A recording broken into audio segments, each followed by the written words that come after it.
Welcome back friends. हमने first chapter complete कर लिया है और अगर आपने वो फर्स्ट चैप्टर कंप्लीट ना किया हो, उसके वीडियोस ना देखे हो तो आप उन वीडियोस पे विजिट जरूर करें। अब हम देखने जा रहे हैं हमारा सेकंड चैप्टर जो कि है एवेन्यूज ऑफ इन्वेस्टमेंट को लेकर के। तो देखिए एवेन्यूज का मतलब होता है यहाँ पर कि कहाँ पर आप इन्वेस्ट करेंगे। ये where to invest, what are the options, इसके बारे में बात करते हैं। तो चलिए शुरू करते हैं हमारा आज का चैप्टर। देखिए हम मेजर रेवेन्यूज की बात करें तो मैंने डायरेक्टली आपकी बुक से ले रखा है जो कि बताता है हमें पोस्ट ऑफिस डिपॉजिट्स और बैंक डिपॉजिट्स, यूनिट्स जैसे कि आपकी यूटीआई हो गया, म्यूचुअल फंड हो गया, इसमें आप इन्वेस्ट कर सकते हैं, government and semi government banks, और फिफ्थ नंबर पे आपका आ जाता है कॉर्पोरेट शेयर्स एंड डिबेंचर्स। तो देखिए पोस्ट ऑफिस डिपॉजिट्स में भी आपके अलग अलग तरह के ऑप्शन होते हैं। पहला आपका होता है, फर्स्ट होता है आपका बैंक ऑफिस से, बैंक अकाउंट से रिलेटेड, जो कि होता है आपका सेविंग बैंक अकाउंट। फिर होता है पब्लिक प्रोविडेंट फंड से लेकर के आरडीज होती हैं, रिकरिंग डिपॉजिट्स होते हैं, फिक्स डिपॉजिट्स होते हैं, मंथली आपके कुछ इन्वेस्टमेंट प्लान्स होते हैं, एनएसएस, और ये सारे आपके इन्वेस्टमेंट प्लान्स होते हैं अंडर पोस्ट ऑफिस डिपॉजिट्स में। अब देखिए बात करते हैं बैंक डिपॉजिट की। तो बैंक डिपॉजिट में आपके मेजर टू होते हैं, एक होता है सेविंग बैंक डिपॉजिट और दूसरा होता है बैंक टर्म डिपॉजिट। ओके, सो ये आपका एक पर्टिकुलर एक फिक्स डिपॉजिट की तरह ही होता है बैंक टर्म डिपॉजिट, जिसमें कि आप क्या करते हो कि एक पर्टिकुलर डिसाइडेड टर्म के लिए आप उसे डिपॉजिट कर देते हो।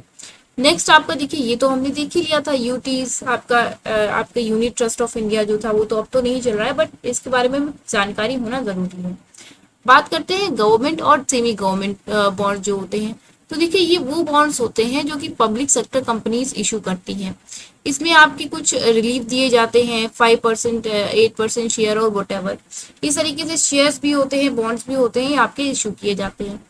आरबीआई रिलीफ बॉन्ड होते हैं 7% के। तो इस तरीके से अलग अलग परसेंटेज के अलग अलग बॉन्ड होते हैं। देखिए जो परसेंटेज शो कर रहा है ये बात करता है आपकी जो आपको इंटरेस्ट मिलेगा 8%, 7%, इसके बारे में बात करता है। अब बात करते हैं डिपॉजिट, ये कॉर्पोरेट शेयर्स और डिबेंचर, इसके बारे में आप काफी अच्छे से जानते होंगे बिकॉज आपने कॉर्पोरेट अकाउंटिंग में पढ़ा हुआ है। तो इसके बारे में आई डोंट थिंक आपको बताने की कोई जरूरत है, फिर भी एक बार देख लेते हैं। इक्विटी शेयर्स, आपके redeemable and cumulative preference shares, फिर आपके होते हैं cumulative convertible preference share, convertible, और आपकी Indira Vikas debenture, non convertible and fixed deposits, NBFCs, ये सारे आपके इस कॉर्पोरेट बॉन्ड्स के अंदर में, कॉर्पोरेट शेयर्स और डिबेंचर्स के अंदर में आते हैं। तो देखिए अब हम क्या बात करेंगे post office deposit and certificate की थोड़ा डिटेल में। हमने क्या देखा कि ये सारे आपके ऑप्शंस होते हैं अंडर पोस्ट ऑफिस डिपॉजिट। तो पहली चीज जो हमारा होता है पोस्ट ऑफिस सेविंग बैंक होता है, इसमें हमें 3 थिंग्स को ज्यादा अच्छे से समझना होगा। पहली कि ये ऑपरेट कैसे किया जाता है, इसकी लिमिट क्या होती है विड्रॉल करने की या फिर डिपॉजिट करने की, और तीसरी चीज हमें ये भी देखनी पड़ेगी कि इसमें इंटरेस्ट कितना मिलता है। ठीक है, तो देखिए ये ऑपरेट किए जाते हैं एज पर कॉमर्शियल और जो आपके कोऑपरेटिव बैंक्स होते हैं उनकी मिली जुली एक पर्टिकुलर प्रोसीजर होता है जिसके थ्रू इन्हें ऑपरेट किया जाता है। नेक्स्ट आपका आता है लिमिट। लिमिट इनकी होती है 50,000 फॉर इंडिविजुअल और आपकी 1 लाख होती है फॉर ज्वाइंट अकाउंट। यानी कि अगर आप और आपकी मम्मी ज्वाइंट अकाउंट खोलने जा रहे हैं तो आप 1 लाख रुपीज आप जमा करवा सकते हैं विदाउट एनी प्रॉब्लम। ओके, बात करते हैं हमारे इंटरेस्ट की। इंटरेस्ट बहुत कम होता है जो कि होता है 3.5%। अब इसमें आपको ये देखना है कि इसमें विड्रॉल लिमिट आखिरकार कितनी होगी। तो इस चीज को आप ध्यान रख के कोशिश करिए कि विड्रॉल लिमिट क्या होगी, इसको सर्च करिए और मुझे बताइए क्या इसमें कोई विड्रॉल लिमिट होती भी है या नहीं होती है, इसे भी आपको देखना होगा। नेक्स्ट हम बात करते हैं पब्लिक प्रोविडेंट फंड अकाउंट। देखिए पब्लिक प्रोविडेंट फंड अकाउंट कुछ सुना सुना सा लगता है। ये सुना इसलिए लग रहा है क्योंकि आपने इसको इनकम टैक्स में पढ़ा था, प्रोविडेंट फंड। ठीक है, अब जब आप प्रोविडेंट फंड के बारे में बात करते हैं तो इसमें इनकम टैक्स की बात आ जाती है और इनकम की भी बात आती है ना। देखिए पहले तो इनकम की बात आती है, इनकम टैक्स बाद में देखा जाएगा। अब जब इनकम की बात आती है तो इनकम से ही आप कुछ सेविंग निकाल के पर आप एक रेगुलर बेसिस पे रख देते हो, ठीक है, उसे ही हम पब्लिक प्रोविडेंट फंड, आपको प्रोविडेंट फंड कहते हैं। अब ये पब्लिक प्रोविडेंट फंड है, ठीक है। अब यहाँ पे याद करिए कितने तरह के आपने प्रोविडेंट फंड पढ़े। एक आपने पढ़ा है रिकॉग्नाइज प्रोविडेंट फंड, एक पढ़ा है अनरिकॉग्नाइज प्रोविडेंट फंड, एक पढ़ा है आपने पब्लिक प्रोविडेंट फंड। तो ये मेजर आपने 3 टाइप्स ऑफ प्रोविडेंट फंड आपने वहां पे देखे थे। अब ये कौन सा वाला है, ये है public provident fund. Public provident fund कोई भी अपना कर सकता है, डिपॉजिट कर सकता है पब्लिक प्रोविडेंट फंड में। तो अब इसकी कंडीशन देख लेते हैं। पहली चीज तो ये होती है कि हम जब पब्लिक प्रोविडेंट फंड की बात करते हैं तो इसका जो रिलीफ मिलता है इसमें, तो और जो आपको एक तरह की कहते हैं एग्जम्पशन मिलती है, वो आपको मिलती है इनकम टैक्स एक्ट के अंदर में। और वो आपको सेक्शन आप याद रखें या ना रखें, उसे वो आपका सेक्शन आता है अंडर एग्जम्पशन 10 क्लॉज 11 के अंदर। दूसरी चीज आपको याद रखनी है कि यहाँ पर आपको 8% का क्यूमुलेटिव इंटरेस्ट मिलता है, यानी कि जितना आप मान लीजिए जमा करेंगे तो आपको उस पर 8% का इंटरेस्ट मिलेगा। Okay, next. और देखिए क्यूमुलेटिव इंटरेस्ट से आप बिल्कुल परेशान ना हो। क्यूमुलेटिव इंटरेस्ट जो होता है वो आपकी, देखिए आप जो जमा कर रहे हो पैसे, मान लीजिए आज आपने 1000 रुपीज आपने अभी शुरू किया, आपने 1000 रुपीज जमा किए, तो जिस टाइम पे जितना अमाउंट होगा उसके हिसाब से आपको 8% मिलेगा। और जैसे जैसे अमाउंट बढ़ता जाएगा आपको वैसे वैसे आपका इंटरेस्ट बढ़ता जाएगा। और जब आपकी ऐसी कंडीशन होती है कि आपकी बढ़ती अमाउंट चेंज होती है, अमाउंट की में आपका प्रोपोर्शन नहीं चेंज होता है पर मेजर अमाउंट चेंज हो जाता है, उसे कहते हैं क्यूमुलेटिव इंटरेस्ट। यहाँ पर आपका एनुअल इंटरेस्ट इसलिए था क्योंकि आपने एक बार जमा कर दिया, फिर आप उसको फ्रीक्वेंट, आप एक रेगुलर बेसिस पे आप उसमें जमा नहीं करते हो। ओके, तो होप आपको ये बात समझ में आ गई है। नेक्स्ट आपका होता है आपका, अब इन्हें हम देखिए जैसे मैंने बताया था रेगुलर, तो हम इन्हें मंथली डिपॉजिट में भी हम इन्हें कर सकते हैं। फिर इनमें मिनिमम जो होता है, आपको मिनिमम आपको 100 रुपीज पर मंथ आपको डिपॉजिट करने हैं। ओके, और मैक्सिमम आपको करने होते हैं 60,000 per month, sorry 60,000 per year के हिसाब से। ओके, मैक्सिमम आप कितना कर सकते हो, 60,000 पर ईयर के हिसाब से। ओके, फिर इसके बाद बात होती है कि इसकी मेच्योरिटी कितनी होती है। मेच्योरिटी इसकी होती है 15 ईयर्स की। ओके, मेच्योरिटी कितनी होती है इसकी, होती है 15 ईयर्स की मेच्योरिटी होती है।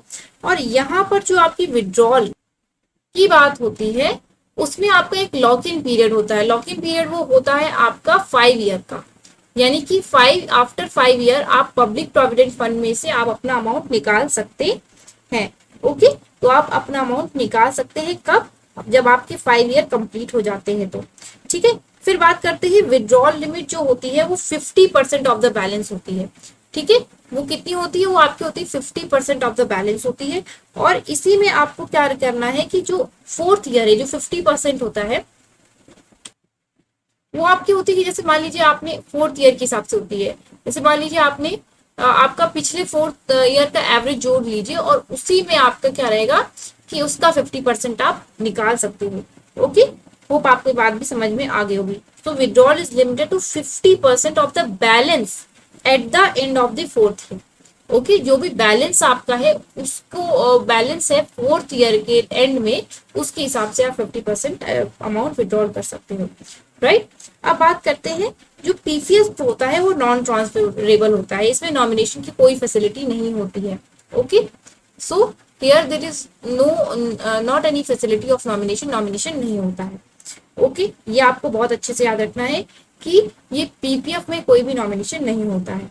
अब इसमें जो होता है, इसमें पीपीएफ में आप जो सब्सक्रिप्शन लेते हो ये टैक्स फ्री होता है, जैसा कि मैंने आपको बताया था। एग्जेम्पशन किस सेक्शन में थी, 10 क्लॉज 11। और जो इसका बैलेंस होता है इसे हम वेल्थ टैक्स में भी काउंट नहीं करते। अब वेल्थ टैक्स में क्या काउंट करेंगे, जब 60,000 पर एनम की बात कर रहे हैं। अब आप 60,000 मान के चलो, अगर 60,000 पर ईयर के हिसाब से अगर आप 40 ईयर्स भी अगर आप इसको एवरेज मान के चलो, 40 ईयर्स भी अगर आप जमा करोगे तो सोच लीजिए कितना होगा, बहुत कुछ खास अमाउंट होना नहीं चाहिए। ये आपका हो जाएगा 24 लाख रुपीज। अब ये 24 लाख रुपीज में क्या वेल्थ टैक्स लगा देंगे, तो ये चीजें आपको ध्यान रखनी है। ओके, अब बात करते हैं रिकरिंग डिपॉजिट की। रिकरिंग डिपॉजिट जो होता है ये भी आपका एक तरह का रेगुलर ही होता है। इसमें आप अप टू 5 इयर्स, आप 5 इयर्स के लिए रेगुलर आप कुछ अमाउंट पे करते हो। ओके, यहाँ पे ऐसा देखिए पीपीएफ में और इसमें फर्क क्या है। इसमें यह है कि आप आफ्टर 5 इयर्स इसमें से पैसे अभी भी जमा करते जाओ और निकालते भी जाओ, ठीक है, ये होता है। लेकिन ये आपका मैक्सिमम 5 इयर्स के लिए होता है। इसमें रेगुलर पेमेंट आपको एक सर्टेन अमाउंट पेमेंट करना होता है, और वो जो अमाउंट आप पेमेंट करने जा रहे हो वो 5 के मल्टीपल में होना चाहिए। जैसे 5 into 20, okay, 5 into 30, what ever, so it should be in the multiple of the 5। ये आपका बहुत ही मेजर पॉइंट है, ये आप ध्यान रखोगे तो ये अगर आप लिख देते हो तो ये बहुत ही अच्छा मतलब साउंड करेगा कि आपको पता है। यहाँ पर जो इंटरेस्ट होता है वो 8% का होता है। और इसमें देखिए क्योंकि आप इसमें भी रेगुलर पेमेंट कर रहे हो तो इसमें बैलेंस बढ़ता जाएगा। तो इसमें जो कंपाउंडेड है ये कंपाउंड किया जाता है quarterly. Okay, this is compounded quarterly. यहाँ पर क्यूमुलेटिव था, यानी कि जैसे जैसे अब आपका अमाउंट बढ़ेगा, मान लीजिए आज आपने 1000 जमा किए, आपका नेक्स्ट मंथ वो कितना हो जाएगा, अब मान लीजिए 8 into 8%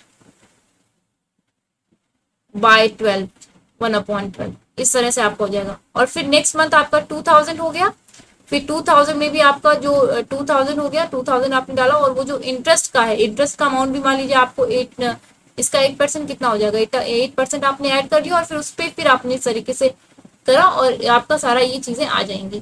इस तरीके से होता है। लेकिन कम इसमें नहीं होता है। इसमें क्या होता है कि मान लीजिए आपने 1000 रुपीज जमा किए तो ये 1000 पे ही इंटरेस्ट बनता रहेगा, ठीक है, 1000 करके बनेगा आपका इंटरेस्ट, और इसको कंपाउंड कर दिया जाएगा क्वार्टरली बेसिस पे। ओके, तो एवरी 3 मंथ्स, ये आपको ध्यान रखना है। ओके, अब नेक्स्ट आपका आता है कि ये जो आपका है इसमें ये रिकरिंग डिपॉजिट की बात करें तो रिकरिंग डिपॉजिट पे भी हम डिडक्शन ले सकते हैं, वो कि आपका आता है एटीएल के अंदर, इनकम टैक्स के अंदर, ये भी हम याद रख सकते हैं। और जो इसमें इसके खुद के रूल होते हैं विड्रॉल के, इसमें कोई ऐसा नहीं होता नॉमिनेशन का, इनका अपने पर डिपेंड करता है कि इनका रूल क्या आने वाला है और क्या हो सकता है, ठीक है।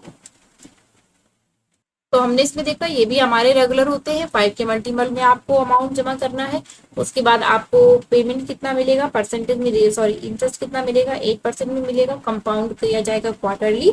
और यहाँ पर जो एटीएल के अंदर डिडक्शन मिलती है इसमें, वो आपकी पर्टिकुलर एक अपना उसमें मिल जाती है कि अप टू 12,000। ओके, इसकी जो लिमिट होती है वो 12,000 रुपीज तक आपकी, आप जो भी इंटरेस्ट आपको मिलेगा उस पर आपको 12,000 का मिल जाएगा एटीएल में डिडक्शन। देखिए आप जो जमा कर रहे हो वो आपकी इनकम है, उस पर कोई भी आपका टैक्स नहीं लगना है ऑलरेडी, बट जो आप इंटरेस्ट कमा रहे हो उसके हिसाब से आपका टैक्स चार्ज किया जा सकता है, और वो जो टैक्स चार्ज किया जाएगा वो आपका 12,000 के हिसाब से होगा। ओके, अब बात करते हैं फिक्स्ड टर्म डिपॉजिट अकाउंट के बारे में। देखिए फिक्स्ड टर्म डिपॉजिट अकाउंट जो होता है वो आपका, ये इंडिविजुअल या तो आप खुलवा सकते हो, सेपरेट खुलवा सकते हो, ज्वाइंटली खुलवा सकते हो, उस पर कोई ऐसा कोई बाउंडेशन नहीं होती है कि आपको सेपरेट खुलवाना है कि ज्वाइंटली खुलवाना है, ठीक है। दूसरी चीज आपको ये याद रखनी है कि इसका जो इंटरेस्ट होता है वो वेरी करता है, वो आपका 7% से 7.5% हो सकता है और आपके 5 ईयर के डिपॉजिट में, ठीक है। ये फिक्स टर्म है तो इसमें आपको ये ध्यान रखना है 5 ईयर के डिपॉजिट पे आपका अपने हिसाब से होगा कि कितना होगा, ठीक है।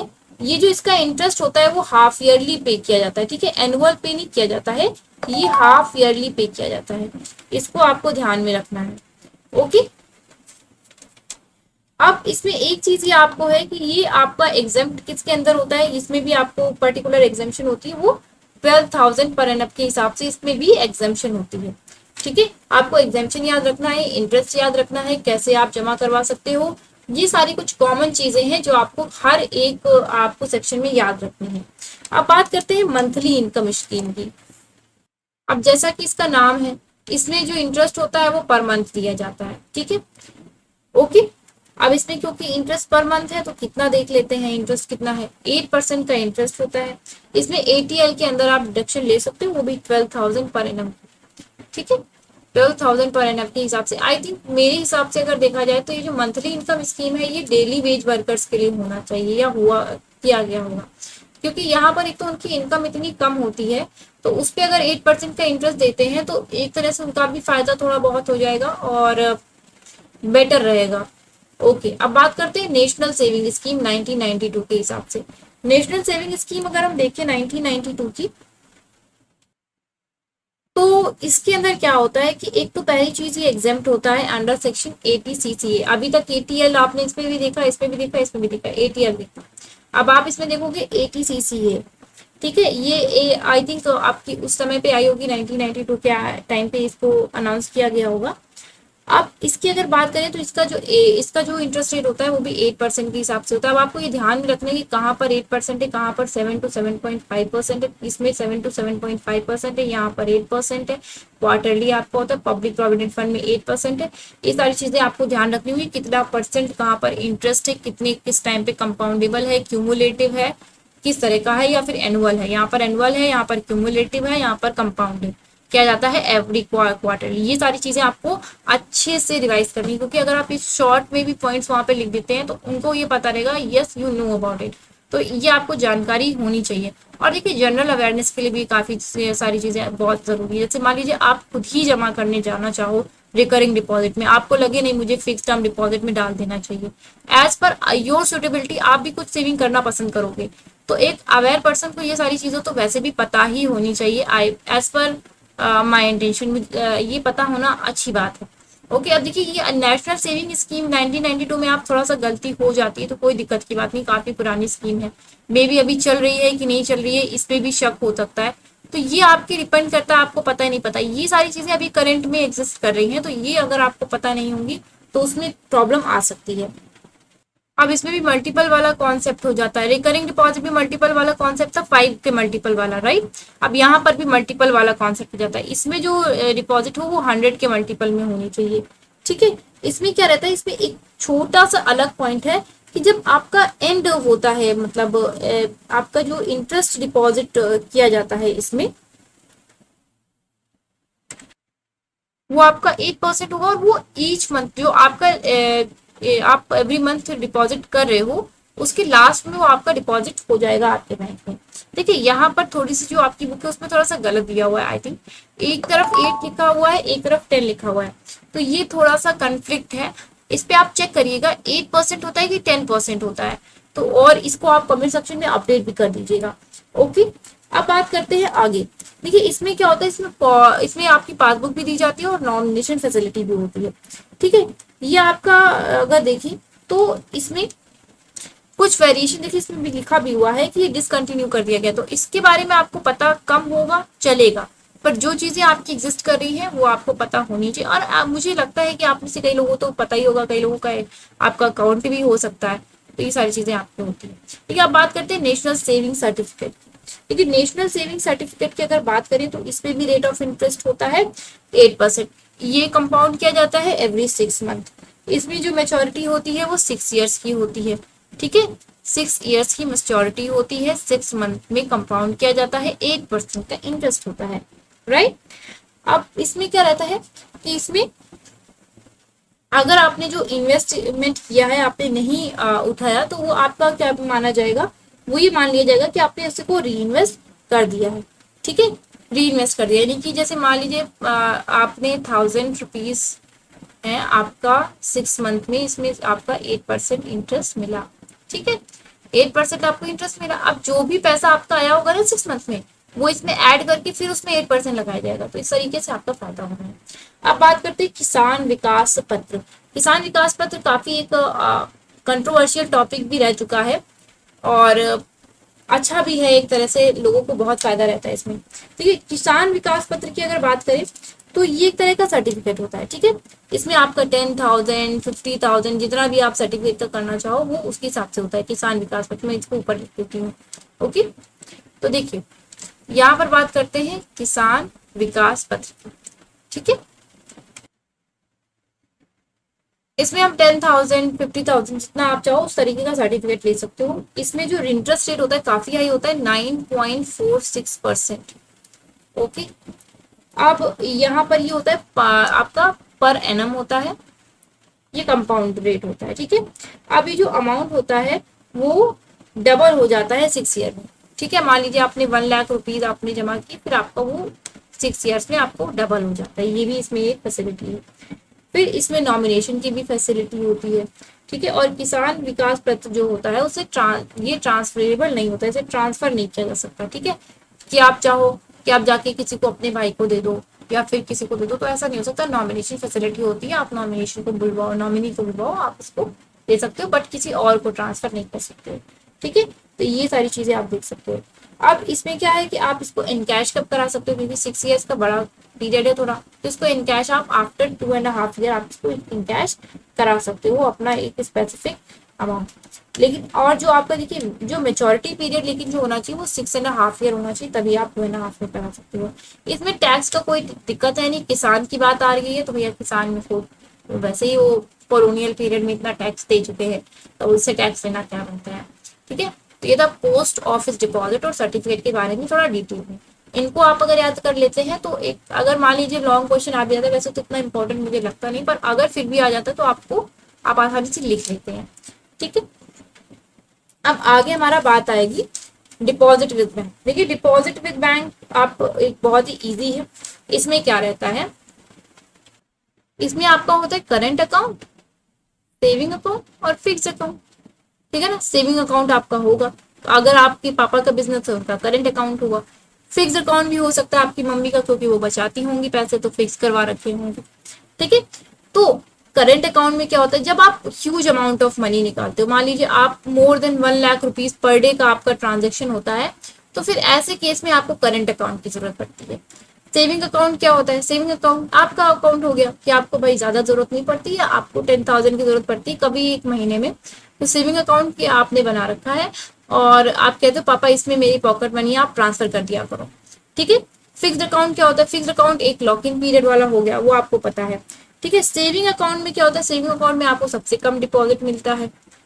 ठीक है, इसमें तो मुझे नहीं लगता कोई इंटरेस्ट की बात हो रही है, ये इंटरेस्ट की बात हो रही है। ठीक है, अब करंट अकाउंट में कोई इंटरेस्ट मिलता ही नहीं है, क्योंकि आपने तो पैसे डाले और निकाल लिए, हमें क्या फायदा हुआ, हम तो उससे किसी को लोन नहीं दे पाए, हम तो उससे कुछ भी नहीं कमा पाए, और जब हम कुछ कमा ही नहीं पाएंगे करंट अकाउंट से तो हम आपको कहाँ से दे देंगे। तो करंट अकाउंट में नो इंटरेस्ट, सेविंग अकाउंट में एक पर्टिकुलर अमाउंट इंटरेस्ट होता है, जैसे 3.5 इंटरेस्ट होता है परसेंट का। फिक्स डिपॉजिट में देखिए, फिक्स डिपॉजिट आपके बैंक पर निर्धारित करता है कि वो किस तरीके की स्कीम चला रहा है, तो जैसी स्कीम होगी वो एक पर्टिकुलर इंटरवल में आपको स्कीम बता देंगे, वैसा ही परसेंटेज हो जाएगा। तो ये आपका होता है current account, saving account, fixed account, आपको अच्छे से पता हो गया। ठीक है, अब बात करते हैं कॉर्पोरेट इन्वेस्टमेंट की। इसमें देखिए सिंपल सी बात है, इक्विटी शेयर ओनर होते हैं, डिविडेंड मिलता है, प्रॉफिट होता है तभी मिलता है, सबको बंटने के बाद इनको आखिर में मिलता है। ठीक है, हाईली रिस्क हाई रिस्क होता है इनमें, और हाई प्रॉफिट भी होता है। ये नहीं कह सकते कि हाई रिस्क होता है, क्योंकि देखिए डिविडेंड आपने जितनी परसेंट लिए उतनी परसेंट आपको डिविडेंड मिल जाएगा। और मान लीजिए किसी कंपनी का प्रॉफिट 500% हुआ, उन्हें सारे डेट निकाल दिए और अपना रिटेन भी करके रख लिया अर्निंग, फिर भी आपको बहुत अच्छे अच्छे अमाउंट मिल जाते हैं। जैसे कि आप अभी रिलायंस का देख लीजिए, आप बहुत बड़ी बड़ी कंपनीज हैं जिनकी काफी अच्छे डिविडेंड मिलते हैं। अब बात करें नेक्स्ट की, रेडीमेबल और cumulative preference. Redeemable cumulative preference कौन कौन से होते हैं, क्यूमुलेटिव देखिए क्या कौन से होते हैं। क्यूमुलेटिव काफी कंफ्यूजिंग टॉपिक होता है। आपका प्रेफरेंस शेयर है, आपने प्रेफरेंस शेयर लिया हुआ है और यहाँ पर आपका 10% का आपका इंटरेस्ट है। ठीक है, एक ईयर आया, इस ईयर में कोरोना आ गया, आपको प्रेफरेंस शेयर में कोई भी डिविडेंड नहीं मिला। ठीक है, अब जब आपको डिविडेंड नहीं मिलेगा इस पर्टिकुलर परसेंट का, तो आप क्या करोगे, नेक्स्ट ईयर क्या करोगे कि चलो ठीक है पिछले साल आ गया था कोरोना, अब आप कोरोना का रोना बंद करो और इस बार मुझे पिछले साल का भी दो, अभी का भी दो। ठीक है, ऐसा होता है। तो क्यूमुलेटिव प्रेफरेंस शेयर में क्या होता है कि आपको पिछले साल का भी मिल जाएगा और अभी का भी मिल जाएगा। तो ये होता है डिविडेंड का प्रोसीजर क्यूमुलेटिव प्रेफरेंस शेयर में। रेडीमेबल में क्या है कि एक पर्टिकुलर टाइम के बाद आप उन्हें रिडीम कर सकते हो। ठीक है, ये रेडीमेबल वाला कॉन्सेप्ट तो कब का चला गया, उसने टाटा बाय बाय कर दिया, गवर्नमेंट ने करवा दिया। अब नेक्स्ट आता है क्यूमुलेटिव कन्वर्टिबल प्रेफरेंस शेयर। देखिए क्यूमुलेटिव भी है, कन्वर्टिबल भी है। आज मेरा प्रेफरेंस शेयर का माने मुझे लग रहा है कंपनी डूब रही है, मैंने डिवेंचर में करवा दिया। फिर मुझे लग रहा है ये कंपनी बहुत बूम पे जा रही है, बहुत बढ़िया डिविडेंड दे रही है, मैंने इक्विटी भी करवा लिया। जैसी मेरी मर्जी, जैसे मेरा कंफर्ट, मैंने वैसा करवा लिया।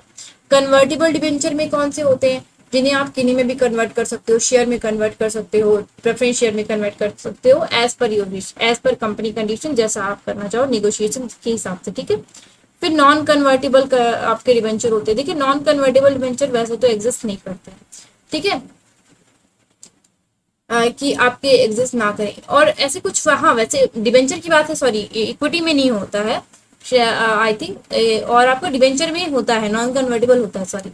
तो इसमें नॉन कन्वर्टेबल की भाई नहीं, मुझे तो नहीं ऐसा चाहिए कि आप कभी आपको रिकंस्ट्रक्शन करवाना हो, आप मेरा कन्वर्ट कर दो, मैं नहीं मानूंगा।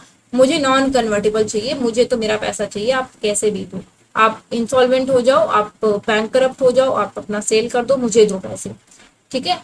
बात आती फिक्स डिपॉजिट और नॉन बैंकिंग फाइनेंशियल कंपनीज। तो नॉन बैंकिंग फाइनेंशियल कंपनीज को तो आप जानते हो, उन्होंने एक स्कीम निकाल दी, उन्होंने अपने इशू कर दिया कमर्शियल पेपर, इस तरीके से उन्होंने अपना काम करना है, ठीक है, मनी मार्केट के अंदर। तो ये आपके हो गए कॉर्पोरेट इन्वेस्टमेंट, अच्छे से समझ में आ गए होंगे। इन्वेस्टमेंट इन म्यूचुअल फंड, देखिए कॉर्पोरेट इन्वेस्टमेंट तो ऐसा है ना कि आप कब से पढ़ते आ रहे हो, उसमें तो मुझे लगता नहीं कुछ समझाने वाला था, मैंने फिर भी देख लिया, रिवीजन हो गया। इन्वेस्टमेंट म्यूचुअल फंड की बात करते हैं, देखिए इसमें कुछ होते हैं इनकम फंड या ग्रोथ फंड। इनमें क्या होती है, रेगुलर इनकम होती रहती है। ग्रोथ फंड है तो इनकम तो ग्रोथ तो होगी ही। फिर टैक्स सेविंग स्कीम में क्या होता है, टैक्स सेविंग स्कीम में होता है कि भैया हमने किसी एक पर्टिकुलर एवेन्यू है उसमें हमने इन्वेस्ट किया, सरकार ने कहा भाई आप यहाँ पर एमएसएमई है, इस पे अगर आप इन्वेस्ट करोगे तो हम आपको क्या करेंगे कि हम आपको टैक्स फ्री देंगे, इसमें अगर आपको जो भी डिविडेंड मिलता है हम आपको टैक्स नहीं काटेंगे। फिर स्पेशलाइज सेक्टर फंड्स होते हैं कि भाई कुछ स्पेशल सेक्टर हो गए, डिप्रेस्ड मार्केट है, कोई दिक्कत है, कोई अच्छी स्कीम आई हुई आपने उसमें डाल दिया, तो ऐसे होते हैं स्पेशलाइज सेक्टर के लिए आपने हो गया। फिर इंडेक्स स्कीम्स होती हैं कुछ।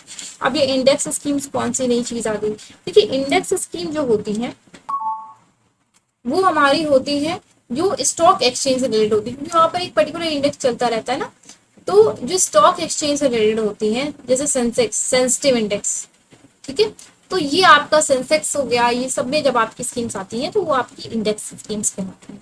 अब बात करते हैं exchange traded fund. Exchange traded fund कौन से होते हैं, ये एक तरह के आपके इनकम स्कीम की तरह ही होते हैं एक्सचेंज ट्रेडेड फंड। ये काफी बड़ा टॉपिक है, काफी अच्छा टॉपिक है एक्सचेंज ट्रेडेड फंड, इनके बारे में आप सर्च करिएगा और बेटर रहेगा आपके बारे आप जानने के लिए। ये देखिए यहाँ पर इतना कोई बड़ा इसमें नहीं अच्छे से एक्सप्लेन करा गया है या फिर आपके सिलेबस में नहीं है, but you must be knowing this fund. Exchange traded fund आप इंडेक्स स्कीम जानना चाहें तो जान लें, पर एक्सचेंज ट्रेडेड फंड एक काफी अच्छा और बड़ा टॉपिक है। ओके, अब नेक्स्ट बात करते हैं life insurance as an investment product. देखिए लाइफ इंश्योरेंस में सबसे पहली चीज तो ये रहती है कि आपको टैक्स बेनिफिट मिल जाएगा, ठीक है, आपकी जो इनकम है उसका बेस्ट अप्रोप्रिएशन होगा, आपके लिए सिक्योरिटी हो जाएगी, ठीक है।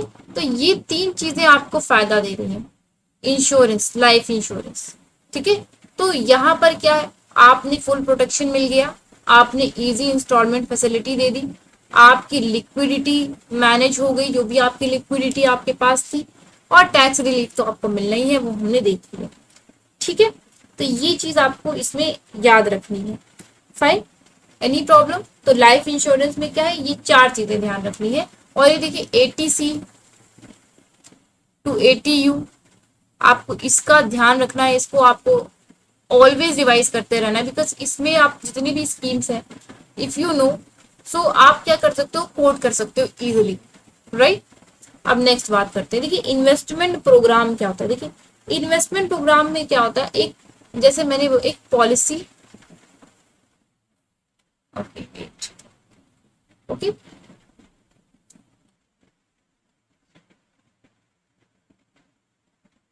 पॉलिसी एंड प्रोसीजर होता है जिसके थ्रू हम इन्वेस्टमेंट को अपना इजी बना लेते हैं, ठीक है। इन्वेस्टमेंट को हम क्या बना लेते हैं, इजी और स्मूथ बना लेते हैं, सिंपल से शब्दों में अगर हम कहें तो। देखिए इन्वेस्टमेंट प्रोग्राम क्या है, प्रोग्राम क्या होता है, ठीक है, सीक्वेंस होता है ना, कुछ एक्टिविटीज में हम सीक्वेंस तरीके से हम कुछ एक्टिविटीज करें, ठीक है, उनमें कुछ कन्वर्जेंस हो। अब ये कन्वर्जेंस कौन सा नया वर्ड आ गया, देखिए कन्वर्जेंस का मतलब ये होता है कि हमने किया तो अलग अलग जगह इन्वेस्टमेंट है, पर उनका एक ही मकसद ये है कि हमें प्रॉफिट जनरेट करना है, हमें अपने पैसे को सही जगह लगाना है। हमने जैसा कि पहले चैप्टर में पढ़ा कि हमें रिस्क को लेस करना है और रिटर्न को बढ़ा देना है, ठीक है। यही इन्हीं को जब हम करते हैं, प्रोसीजर कर एक होता है पर्टिकुलर, उसको एनालिसिस देखिए, हम पहले ऑप्शंस देखते हैं, अल्टरनेटिव देखते हैं, उनको हम वे करते हैं, फिर वे करने के बाद एनालाइज करते हैं, एनालाइज करने के बाद उनको हम फिर उनमें से कुछ चूज करते हैं, और चूज करने के बाद उनमें इन्वेस्टमेंट करते हैं, फीडबैक लेते हैं, फिर अगेन री इन्वेस्टमेंट करते हैं। ये एक तरह की साइकिल होती है, ठीक है। तो ये एक सिंपल शब्दों में हमने इसे देख लिया। अब देखिए आप क्या करोगे, आप तो इन्वेस्टमेंट वही करोगे ना जहां पर आपको रेगुलर तरीके से रेगुलर आपको पैसे मिलते रहे, ठीक है, रेगुलरिटी हो, आपकी सिक्योरिटी हो, आपकी इन्फ्लेशन के अगेंस्ट में आपके पैसे की जो वैल्यू है वो बढ़ती चली जाए, ठीक है, पैसा आपका बढ़ता चला जाए, क्योंकि देखिए पैसे की वैल्यू इन्फ्लेशन घटा ही देनी है। तो ये होते हैं इन्वेस्टमेंट प्रोग्राम। इन्वेस्टमेंट प्रोग्राम क्या होते हैं, वो प्रोग्राम्स होते हैं, वो प्रोसीजर होता है जिसके थ्रू आप इन्वेस्टमेंट को इधर डाइवर्सिफाई करोगे या फिर करोगे, ठीक है। जरूरी नहीं है कि कुछ लोग ऐसा नहीं होता कि बहुत जगह इन्वेस्ट करते हैं, छोटा इन्वेस्टमेंट करते हैं, एक जगह पे करते हैं, फिर धीरे धीरे जब उनका इन्वेस्टमेंट सक्सेसफुल रहता है तो वो कई जगह पे इन्वेस्ट करते हैं। अब बात करते हैं सिस्टमैटिक इन्वेस्टमेंट प्लान। देखिए सिस्टमैटिक इन्वेस्टमेंट प्लान क्या होता है, ठीक है। देखिए ये सिस्टमैटिक इन्वेस्टमेंट प्लान एक तरह का व्हीकल होता है, व्हीकल एक पोर्टल इसे कह सकते हैं, ठीक है। इन्हें ये पोर्टल होता है, किसे दिया जाता है, ये म्यूचुअल फंड्स, जो लोग म्यूचुअल फंड पे इन्वेस्ट करते हैं उनके लिए ये होता है, ठीक है, सिस्टमैटिक इन्वेस्टमेंट प्लान। इसमें क्या रहता है कि इसमें डेली बेसिस पे रेगुलरली आपको जो इन्वेस्टर होता है उसको हेल्प किया जाता है। इन्वेस्टर को हेल्प क्या किया जाता है, देखिए ये क्या करते हैं कि ये आपको आपसे पूछते हैं आपको कितना प्रॉफिट चाहिए, ठीक है, आपको eight the end of the year आपको कितना आपको परसेंटेज आपको चाहिए, ठीक है। मान लीजिए आपने 8% का टारगेट बनाया है कि आपको अपने फंड्स पे 8% का टारगेट पर चाहिए। उन्होंने कहा ठीक है, डोंट वरी, आपको क्या करना है, ऐसा नहीं करना कि आपको एक साथ 1 लाख रुपीज आपको डाल देना है, ठीक है। आप 1 लाख रुपीज मत डालो, आप क्या करो, डे पर मंथ के हिसाब से आप 3000 रुपीज डालो। 3000 रुपीज, देखिए हम क्या करेंगे, 3000 आपने कहीं पर डाले, फिर इस पे आपको कुछ प्रॉफिट हुआ, मान लीजिए मार्केट अच्छी चल रही है, म्यूचुअल फंड में आपको 12% का प्रॉफिट हो गया, फिर इसी में से कुछ फंड हम किनारे कर देंगे, उनको हम किसी स्टेबल जगह पे डाल देंगे जहां पर आपका परसेंटेज कम हो, और फिर इस 3000 को हम आगे बढ़ा देंगे, री इन्वेस्टमेंट कर देंगे। तो वो इस तरीके को समझ के सिस्टमैटिक तरीके से जहां कौन कौन सी मार्केट में अवेलेबिलिटी है, कौन कहाँ पर हम फंड इन्वेस्ट कर सकते हैं, कहाँ से कितना प्रॉफिट हमें मिलेगा, उसके हिसाब से आपको सिस्टमैटिक तरीके से ये बता देते हैं कि आपको कितने कितने पीरियड में कितना कितना पैसा हमें देना है जो हम उसे इन्वेस्ट और री इन्वेस्ट कर सकें। ये होता है सिस्टमैटिक इन्वेस्टमेंट प्लान, अगर सीधे शब्दों में कहें तो, ठीक है। अब देखिए सिस्टमैटिक इन्वेस्टमेंट प्लान को अगर आप देखोगे तो इसमें क्या रहता है कि इसमें आपका एक रेगुलरिटी रहती है, ठीक है, रेगुलर आपको डिपॉजिट भी करना पड़ता है, ठीक है, आपको इन्वेस्ट रेगुलर करना रहता है, आपके बिहाफ में हो सकता है कोई करते। दूसरी चीज, इसमें आपको रेगुलर आपको इसमें कुछ मिलेगा, कुछ इंटरेस्ट मिलेगा, ओके, रेगुलर इंटरेस्ट मिलेगा, ठीक है, और उस इंटरेस्ट को आप री इन्वेस्ट कर दोगे, ओके। तो यही आपका होता है मेजर तरीके से आपका सिस्टमैटिक इन्वेस्टमेंट प्लान। आप सिस्टमैटिक इन्वेस्टमेंट प्लान को और पार्ट पर प्रैक्टिकली आप जान सकते हैं, आप ग्रो ऐप पे जा सकते हैं, ठीक है, ग्रो ऐप पे जाके आप उसको अच्छे से एक्सपीरियंस कर सकते हैं और देख सकते हैं कि इसमें होता क्या है एक्चुअली, ठीक है। अब बात करते हैं नेक्स्ट लाइफ इंश्योरेंस के बारे में, जो कि हम वैसे ही देख चुके हैं। देखिए लाइफ इंश्योरेंस आपको बस तीन से चार चीजें याद रखनी है कि आपको उसमें टैक्स बेनिफिट मिलेगा, आपकी प्रोटेक्शन रहती है, आपको रिलीफ रहता है, वेल्थ टैक्स भी नहीं लगता है, आपका सैलरी का आपका जो इनकम रहती है उस पर आपको आपका अप्रोप्रिएशन अच्छा हो जाता है, ठीक है। ये आपका हो गया लाइफ इंश्योरेंस वाले। नेक्स्ट आपका आता है, देखिए नेक्स्ट और लास्ट टॉपिक है ये investment profile of average house hold. ऐसा सर्वे हुआ था तो ये देखा गया, रिजर्व बैंक ऑफ इंडिया ने डेटा प्रोवाइड किया और कहा कि देखिए अगर कोई पर्सन है उसने 100 रुपीज सेव किए हैं तो उसमें से इन्वेस्ट करेगा 44% फिजिकल एसेट में, 56% फाइनेंशियल एसेट, ऐसा आरबीआई का कहना है, ठीक है। अब जो ये इन्वेस्टमेंट प्रोफाइल होगी 56% की, वो कैसे करेंगे, कैश एंड करेंसी वो 10.6% रखेंगे, बैंक डिपॉजिट वो रखेंगे 13.6%, 13%, 37%, ठीक है। ये परसेंटेज आपको याद रखने की जरूरत नहीं है, आप एवरेज कर लीजिएगा, कि अच्छा इसका सबसे ज्यादा है, बैंक डिपॉजिट का सबसे ज्यादा है, मोर देन 30% है, बहुत ज्यादा है, current cash in currency almost 10%। तो आपको ये पॉइंट्स भी याद रखने की जरूरत नहीं है। प्रोविडेंट फंड अच्छा 25+%, ठीक है। तो ये आपका डेटा आपको आसानी से याद हो जाएगा। देखिए इस चैप्टर में कुछ खास डेटा नहीं था। हमने देखा systematic investment plan, investment program, life insurance policy, investment in mutual fund, corporate investment, deposit with bank, और ये सारी चीजें हमने कंप्लीट करी। तो ये था हमारा बहुत छोटा सा टॉपिक, लेकिन बहुत इंपॉर्टेंट टॉपिक, क्योंकि यही एक ऐसी जगह है जहां पर हर इन्वेस्टर, जो भी कोई इन्वेस्टर होता है, बहुत सोचता है, बहुत अच्छे से प्लानिंग करते हैं, और अगर यहाँ पर कोई दिक्कत होती है तो फिर इसके आगे दिक्कतें ज्यादा बढ़ने लगती हैं। तो ये काफी इंपॉर्टेंट टॉपिक है, इसे डिटेल में आप चाहें तो देख सकते हैं। वैसे इतना डिटेल में आता नहीं है कि इसमें क्या क्या होता है, ये तो आपका प्रैक्टिकलिटी पे डिपेंड करता है। इसको और भी जब हम पढ़ेंगे आगे पोर्टफोलियोज के बारे में, तो हम इसको डिटेल में वैसे भी अलग अलग चैप्टर्स में कंप्लीट करने ही वाले हैं, जो आपकी टेक्निकलिटीज होती हैं और ये सारी चीजें थियोरीज के माध्यम से, ठीक है, कि थियोरीज के माध्यम से हम समझेंगे कि कहाँ पर कैसे इन्वेस्ट करना है। इसको हम डिटेल में थ्रू थियोरीज और थ्रू सम प्रैक्टिकल एग्जाम्पल्स हम कंप्लीट करेंगे, ठीक है। तो ये था आज का चैप्टर, इसमें कोई भी डाउट हो आप पूछ लीजिएगा। Okay, so thank you so much हमारा आज का ये लेक्चर कंप्लीट करने के लिए। होप आपको ये वीडियो अच्छा लगा होगा। इवन दो अगर कोई भी डाउट रह जाता है तो आप कमेंट कर सकते हैं, मैं आपकी टाइमली हेल्प करने की पूरी कोशिश करूंगी। तो चलिए फिर मिलते हैं नेक्स्ट लेक्चर में। Till then, God bless you and keep you all safe.